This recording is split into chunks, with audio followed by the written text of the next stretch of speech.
কী হয়েছে? বলছে প্রবলেম হচ্ছে আমার মেয়েকে নিয়ে, আমার মেয়ের জন্য আমরা 1 মাস ধরে পাগল হয়ে যাচ্ছি এই কারণে সবথেকে বড় কথা আমার মেয়ে 1 মাসে কোনো অ্যাবনর্মাল হয়ে গেল। কীরকম?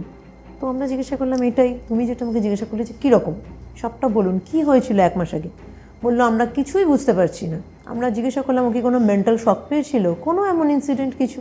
বলছে কোনো মেন্টাল শকও পায়নি। কত বয়স মেয়েটার? মেয়েটা তখন কলেজে পড়ে, ঠিক আছে? 19-20। হ্যাঁ, মেয়েটার ওই 20-21 এরকম বয়স, কলেজে পড়ে।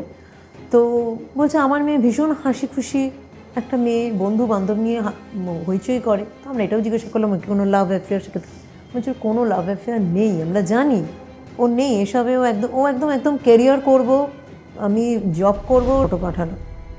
তো তখন আমরা যেটা খেয়াল করলাম, হ্যাঁ ভদ্রলোক তো বলেইছিলেন পুরো নেকেড বসে রয়েছে, এরকমই রয়েছে। অদ্ভুত একটা জিনিস ওর চোখে গেল আমাদের তখন, একটা পেন্ডেন্ট ওর গলায় পড়া রয়েছে।